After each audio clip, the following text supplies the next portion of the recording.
अब घर और दुकान के किराए को लेकर होने वाले झगड़े खत्म। रेंट एग्रीमेंट पर सरकार दे रही है 90% तक स्टैंप ड्यूटी की छूट। पहले जहां स्टैंप ड्यूटी हजारों में लगती थी, अब सिर्फ 500 रुपये से शुरू।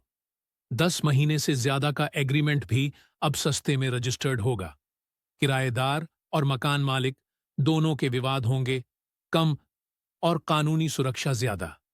ये बड़ा बदलाव पूरे यूपी में किराए के सिस्टम को आसान बनाने के लिए किया गया है। नए नियम के तहत रेंट एग्रीमेंट को रजिस्टर्ड कराने पर लगने वाली स्टैंप ड्यूटी को अब 90% तक कम कर दिया गया है। पहले 10 महीने से ज्यादा की किराएदारी पर भारी स्टैंप शुल्क लगता था, जिसके कारण लोग रजिस्ट्री कराने से बचते थे। इसी वजह से मकान मालिक और किराएदार के बीच विवाद बढ़ते थे। लेकिन अब सरकार ने रेंट कंट्रोल सिस्टम को आसान करने के लिए संशोधन मंजूर कर लिया है। अब रेंट एग्रीमेंट पर 500 से 10,000 रुपये तक का ही शुल्क लगेगा, जो एग्रीमेंट की राशि के आधार पर तय होगा।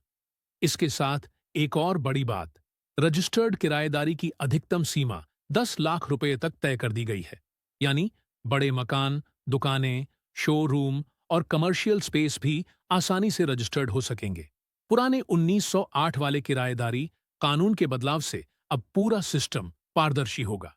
किराएदार को अधिकार मिलेगा और मकान मालिक को सुरक्षा। दोनों के बीच लिखित और रजिस्टर्ड एग्रीमेंट होने से किसी भी तरह का विवाद तेजी से निपटाया जा सकेगा।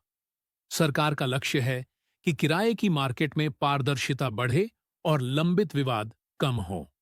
खासकर शहरों में जहां किराए पर रहने वाले परिवारों और दुकानदारों की संख्या लगातार 10% से अधिक बढ़ रही है।